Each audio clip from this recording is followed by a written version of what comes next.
Hello, everyone. Hello. My name is Stacey Nell. I'm the Executive Director of the Kansas African American Affairs Commission. And we are here today for our lunch and learn. And it's always heralded by the sound of the tornado sirens. I am thrilled today to be joined by Dr. Neal Allen. Hello, Dr. Allen. How are you today? I'm fine. Thank you for inviting me. Yes, we are in for a treat. Lots of information coming out of this podcast today, or this live stream today. I have invited Dr. Neal Allen on to talk about the upcoming two proposed changes to the Kansas Constitution. We made it through the August 2nd primary ballot with the proposed Kansas Constitution. There was a lot of information about it, and I think a lot of people were so sort of worn out by all the discussions leading up to August 2nd that it's sort of slipping past some people's notice that there are two more proposed changes to the Constitution coming up on our November ballot. So I've invited Dr. Allen to come on today to talk about these two amendments. Let me just tell you who he is. Dr. Neal Allen is the chair and associate professor of the Department of Political Science at Wichita State University.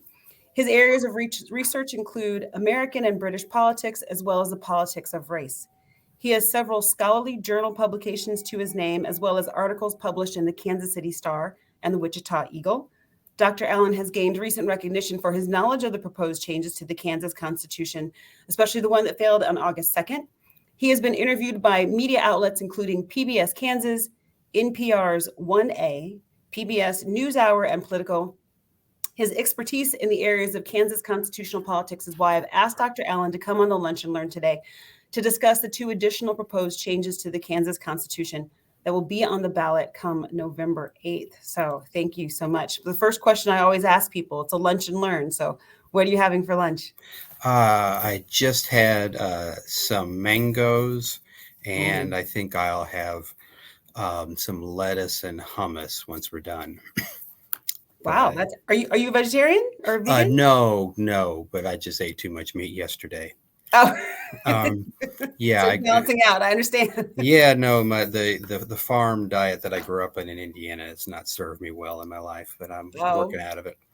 So, yeah, thanks for having me. So, can I go ahead and start talking about the amendments? Yes. Now, let me just do a little bit of background. So because a lot of people in my personal life, people have started emailing me and texting me saying, "Hey, what's going on?" So the sort of the general thing is that there are two proposed changes to the Kansas Constitution coming up. The first question I wanted to ask you is, it seems as though changes to the Constitution are kind of like the soup du jour, right? There seems to be a lot of them. There's one on the primary ballot. There's two more coming up. Is this something that's normal in the history of Kansas? Okay, so in Kansas, we do this less than other states do, and that's because our rules that govern how citizens can vote directly on statewide issues are different than a lot of other states. So there are lots of states like California is maybe the best example that make it fairly easy for citizens to get something on the ballot directly. And so if you have enough people with clipboards outside of grocery stores and spend enough money that way, you can usually get a chance for the citizens of your state to vote directly on what laws govern them. In Kansas, we have a system that's kind of in between that really open system and like the federal system, the U.S. Government, where there is no mechanism whatsoever for amending our Constitution directly, right, or changing our law directly with citizen vote. So in Kansas, the state legislature has to vote with both the state house and the state senate by a 2/3 majority to then put something on the ballot in the next election, and they get to choose, the legislature does, which election to put it on. So in the last decade or so, since I've been living here in Kansas and working at Wichita State University, we have only so far voted on 3. And one was a small tweak to how we count people for purposes of redistricting. And then another one was about the right to hunt, fish, and trap. Both of those passed. And then there was the abortion amendment on August 2nd. Now, what I'm going to talk about today are possible changes that are kind of in between in terms of the of the importance of them in between the California system. No, let me back up. Kind of that what the two amendments that are on the ballot in November are, I think they're not going to get as much attention and not be necessarily as significant as the abortion amendment, but they are significantly more important than, for example, the right to hunt, fish, and trap, which was never in danger here in Kansas. And so we don't do this a lot because citizens can't start the process themselves. What if you, and this is not on my sheet of questions to ask you, it's kind of speculation. You say we've only had 3 of these in the past 10 years, and yet we are having 3 within the space of, 4 months. Is there something that has shifted in terms of why there's this sudden push to change the Kansas Constitution? I would say that if there is a shift, and also I note here that I am not speaking for Wichita State University. I am speaking as Neal Allen, someone who, like Wichita State University doesn't endorse candidates for office, doesn't endorse and should not endorse on ballot initiatives. But also, I'll just give my particular perspective as someone who comes at this as a believer in democracy and participation for all. And to quote the great civil rights history musical collective, Sweet Honey in the Rock, we who believe in freedom cannot rest. So from my perspective, what is happening is that in Topeka, on the legislative level, we have more consensus about political process matters than we have recent than we've had the last 10 years or so. That the conservatives in the Kansas legislature are stronger now than they have been in recent years. And also, while we have had a lot of interesting kind of bipartisan cooperative legislation that has come out, but that was negotiated between the Republican-controlled legislature and the Democratic governor, Laura Kelly, the constitutional amendment process is one where the governor has no direct role. Right. So they're on the abortion amendment and also on the 2 amendments this fall involving sheriff elections and a legislative veto of administrative actions. The governor really doesn't have any more direct role in it than any of us rest of us Kansans who get to vote. Gotcha. Okay. So now let's jump into it. I'm going to drop into a chat the link to the Ballotpedia so people can read the amendment. And let's start with the legislative veto amendment, just arbitrarily, because we'll get to both of them. I do want to spend time making sure that I get to both of them. So if you wanted to go ahead and give us maybe a brief overview of the legislative veto amendment, and then, yeah. Sure. So when we think of veto, we usually think of that in terms of the governor or the president. So somebody in an executive position. And so in this state, Governor Kelly can veto legislation that is passed by the legislature, and then they can also override her with a 2/3 majority. And that kind of back and forth has happened fairly frequently in recent years, partly because we have split party control between the legislature and the governor. Now, a legislative veto is something that some states have that would allow the legislature itself to eliminate some action of the executive branch. So how we would think about that would be that if, for example, the State Board of Education would put out some kind of rule that would be about something involving schools, then the legislature could consider vetoing that. And this has emerged with a lot of strength, this idea that the legislature needs to get more power over actions of state agencies. It really has come up because of COVID and because of Governor Kelly's health orders that a lot of Kansans have disagreed with. And this, you can see this as part of the fall campaign for governor. But also this constitutional amendment would make a permanent change and increase the legislature's power and decrease the power of the governor and of appointed agency heads. So, and because you have to remember that in Kansas, like most states, the work of government is mostly carried on by agencies like the state health department or the state labor department. And so this change in the Constitution would create this kind of legislative veto. And how it would work is that if a rule or policy is put forth by a state agency, uh, it could be reversed by a majority vote of both houses of the legislature.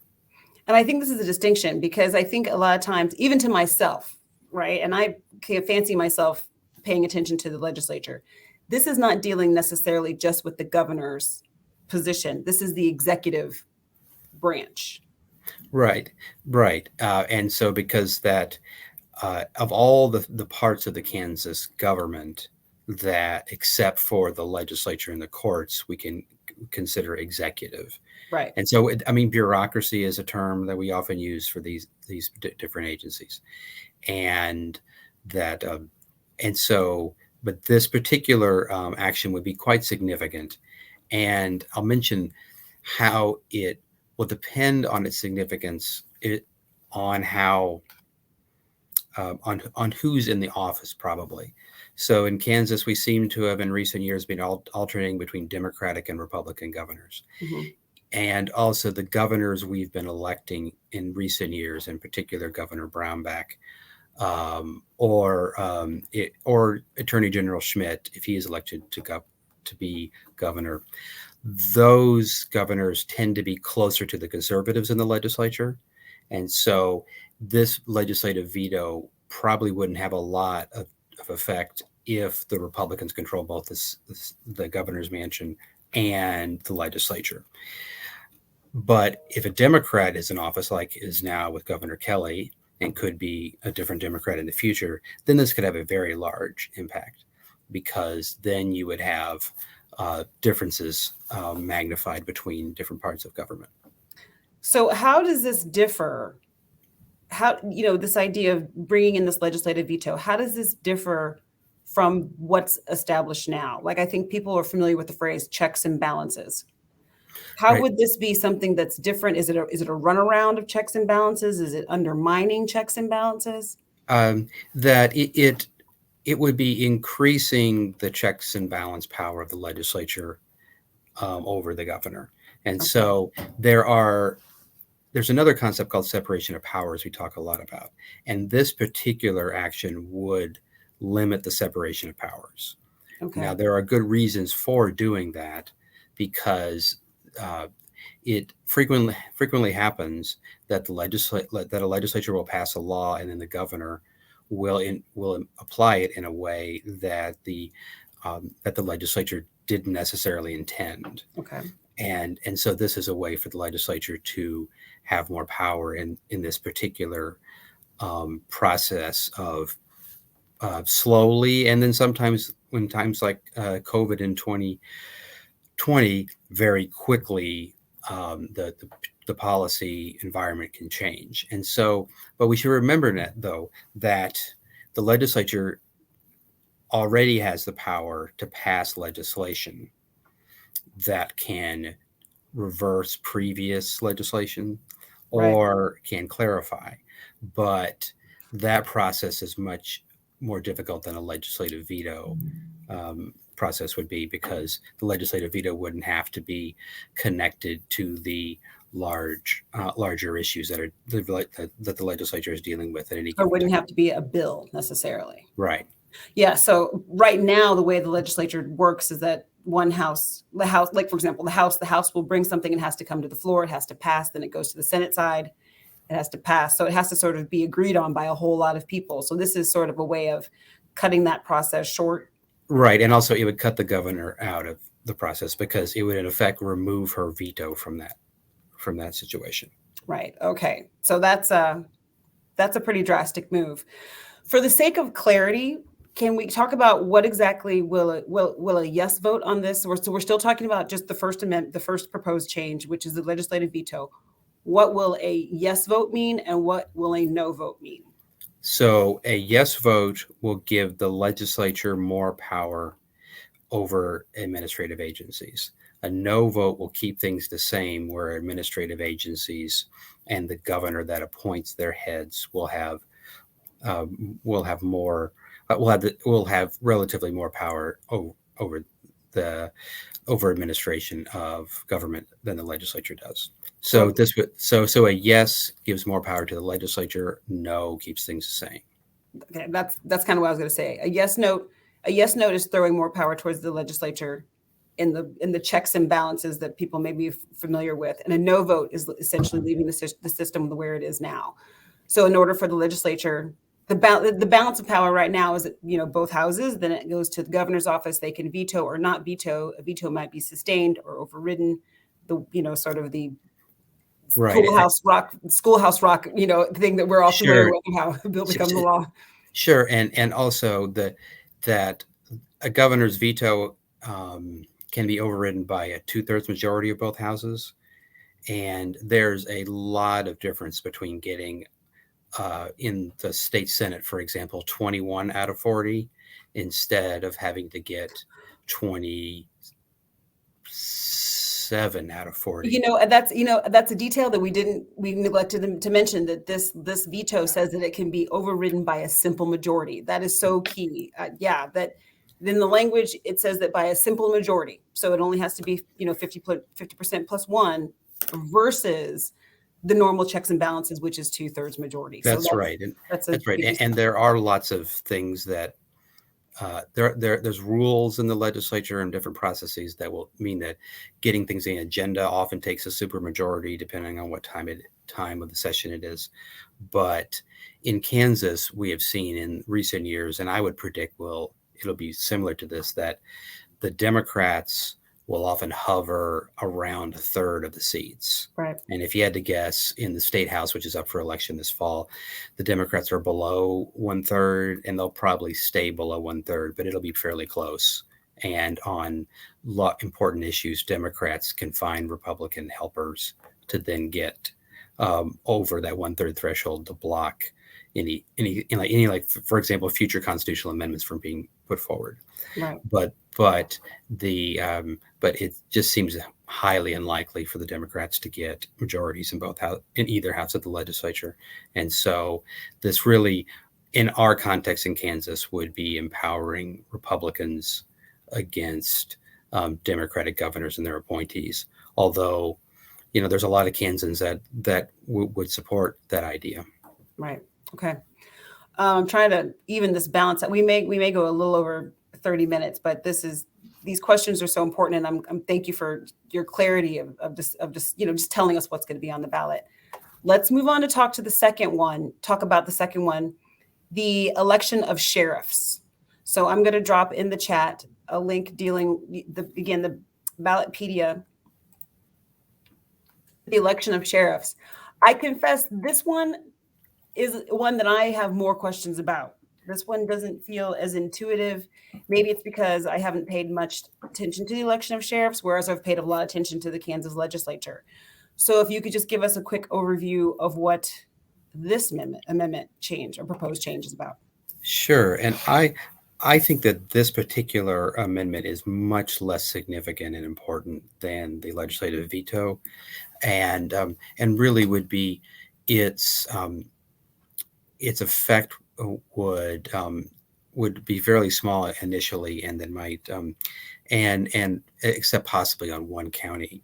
Right. So in Kansas, we elect sheriffs, and this is fairly common in the United States. Those are elections that are getting a lot more attention now, with people's concern about criminal justice issues than they have in the past. That you have in large urban areas across the country, very competitive races for sheriff. And in particular, there are social justice advocates that are putting up candidates for sheriff. And Los Angeles Los Angeles County in California might elect a very progressive sheriff candidate this fall. And so every county, 105 counties in Kansas, every one of them gets to elect their sheriff. I live, and I'm sitting right now in Sedgwick County. Our sheriff is Jeff Easter. And also that's a partisan election. And he has had this post for 2 or 3 terms, and also in the in the most recent filing, he didn't have an opponent either because the Democrats didn't run anybody.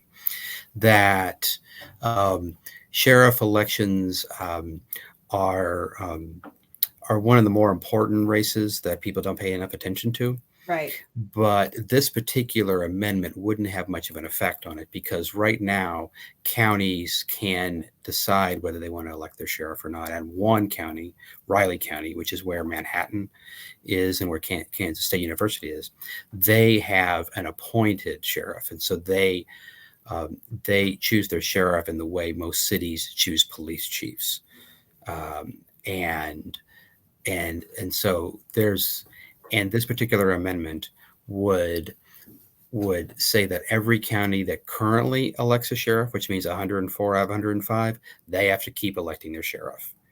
And if Riley County changes to any other form of choosing their sheriff, they have to go to an elected sheriff system. And also the Like as opposed to casting lots, like how else would you? well, like right now they pick it for their county commission, but Okay. you could conceivably make you could bring in other groups, so Appointing board of some sort. right. Gotcha. And my guess is that if this passes, and I think this one will likely pass, the legislative veto, I think, will have a harder time, but I think there's a good chance it'll pass too. But the sheriff one is, I think, will do well because it basically says to citizens, one, you get to keep electing officials, which citizens usually like, and second, it also mandates that there be a recall option so that you can recall your sheriff with a vote. And it also, and it, as I read it, it would give more power to the attorney general in figuring out whether or not the recall election can go forward.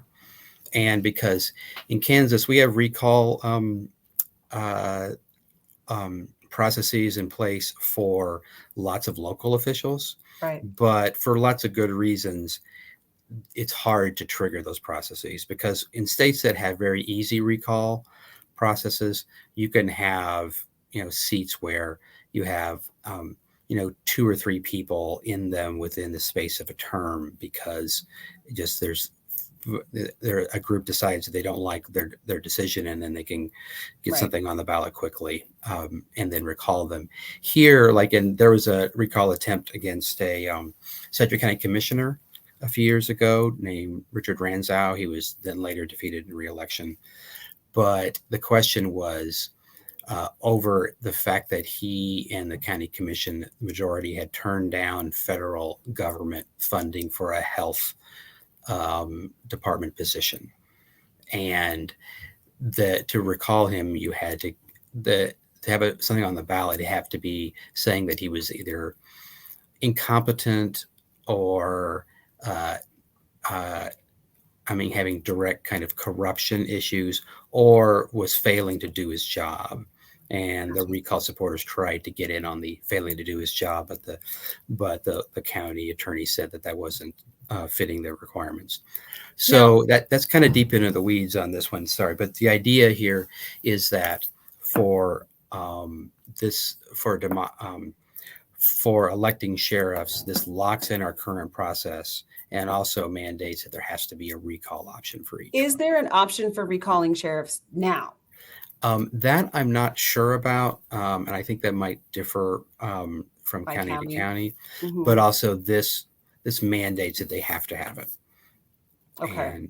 And so and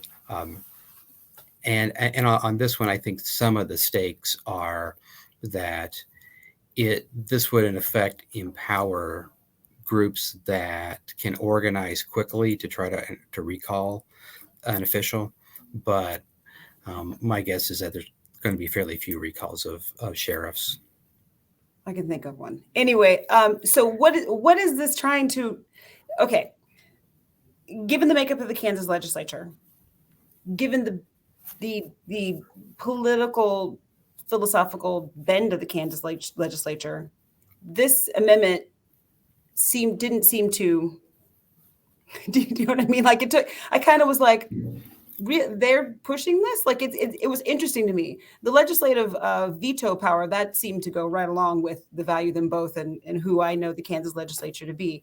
This one seemed interesting. This idea that they were to lock in, as you say, a way for recalling of a law enforcement officer seemed. I'll go with the word interesting. Or am I missing something? I mean, one thing to remember is that county sheriffs have a lot of power in terms of incarceration, and they run county jails. Right. And so that there has been some controversy in Kansas about how local elected officials deal with undocumented immigrants. And so, that if, for example, you were a conservative in Wyandotte County, you might want to consider recalling your sheriff if they are not cooperating with the federal government on immigration enforcement in the way that you're interested in. So there's a sanctuary cities kind of argument there. Right. And also that I think how it would make sense to me is that electing sheriffs is an idea that appeals to people's democratic small d values, right, and also does create a opportunity for people, hopefully with the right experience, to run for office. And we don't have a lot of it here in Kansas, but there are places where county sheriffs run for like state legislative offices, or even governor, particularly like large urban sheriffs. And then also that parties in general just like to be on the side of voters, or be seen on the side of voters. And they're also, the way that the Riley County government is doing this is creating a more bureaucratic structure, and is more likely to get you a sheriff who is supported by existing government bureaucrats and other people in that system, as opposed to actually being a law enforcement. Or it might be a different kind of law enforcement officer, right. Maybe one, one who has a stronger support among people in law enforcement and other governmental entities than someone who tends to be more on the side of the people against government officials. Okay, so similar questions to with the First Amendment. How is this different to what's already in place? Why is this change potentially so drastic that they feel the need to change the Constitution to deal with this? Is this a shift from what's already in place? Well, it would be a shift in the sense that it would take away the power of counties to change their sheriff systems to be ones where they're appointed instead of elected. And we should remember that in a state, and all U.S. states are like this, any government except for the state government only exists because the state government wants it to, and because the state government has given it particular powers. Okay. So that the United States government cannot eliminate the state of Kansas, and it also and Kansas has powers that cannot be taken away to regulate, for example, issues involving crime or health or safety. But on the local level, they don't have that kind of power. If the state of Kansas would want to eliminate the city of Wichita, they could do that. And cities and cities have different powers depending on the kinds of cities they are. And so if you want to change fundamentally how sheriffs are elected, you would likely need to use a constitutional amendment. And also, in defense of this amendment, I mean, I myself am not sure how I'm going to vote on this when I vote in November, but in defense of it, what it does is it would create more stability. because it would then keep there from being like, and actually, I mean, for the audience of possibly uh, uh, this group, that in 1963, in Birmingham, Alabama, when there were demonstrations for social justice by Martin Luther King Jr. and the Southern Christian Leadership Conference and their allies, that one thing that complicated the move of Birmingham to a less segregated position was that they were right in the middle of changing their city and county government structure. And so they were actually changing from a system where you elected a city commissioner who then was the law enforcement commissioner, the police commissioner. That was Bull Connor, and they moved to more of a commission system that then selected people through a more bureaucratic system. But all the things that were happening in Birmingham at the time were complicated by the fact that they were going through a changing governmental structure, and that was and anything that creates stability, as long as it's fair, has value. Gotcha. So again, similarly, what does a yes mean on this amendment, and what does a no mean? So can you sort of, Sure. So a yes means that all counties in the state that are currently electing sheriffs have to keep doing so, and the one that isn't will get to use their current system, but if they change, would have to go to electing. And a no vote would keep the power to move away from election in the hands of county governments, which are elected. And most counties have 3-person commissions. In Sedgwick, we have 5, and I think it's Wyandotte has 7, but those are elected officials who currently now have the power to change how the sheriff is elected. Although I would be very surprised if any counties, except for maybe a couple in the Northeast, if the state would even consider the idea of moving away from a sheriff election system. Right. Okay. Thank you. I mean, I'm over time, but I'm only by a couple of minutes. But I just can't thank you enough for coming on and taking the time to really explain the 2 amendments. And I'm even okay that you kind of went into the weeds, because this is recorded. So if people need to watch it a couple times, I know I'm going to go back and watch it again to really listen to what you said about these 2 amendments. So thank you so much, Dr. Neal Allen, again from Wichita State University, to come on to explain the 2 amendments to us. At the end of every program, I'm still going to take my minute and a half here and talk about the importance of voting. If you are registered to vote, or if you are not registered to vote, I will continue to drop in the links. You can check your registration or get registered to vote at ksvotes.org. That's one way you can do that. I will stress also, I think we learned a lot in the August 2nd election. There were many reports around the state of people having to wait in line for a long time to vote. I live in Johnson County, and I know there are ample opportunities for early voting. So I will continue to implore people, if you're in a county that allows early voting or mail-in voting, or if you have a mail ballot, you can walk in, please do that.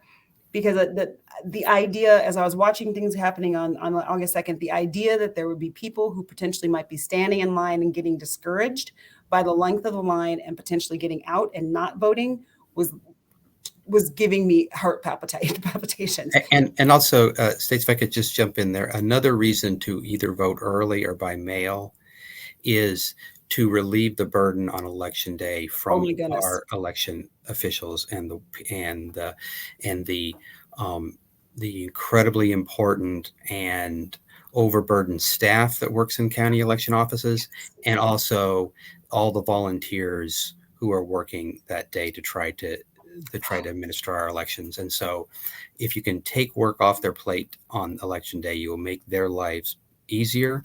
Yes. Not easy, but easier. And you'll also make our voting system work better, because not everybody can vote early. But if you can, then it's a real value to your fellow citizens. Yes. yes to everything he just said. So thank you. We are a little bit over time, so I will cut us off here. Thank you so much again, Dr. Allen, for coming on, and I will see everyone next week for our next Lunch and Learn.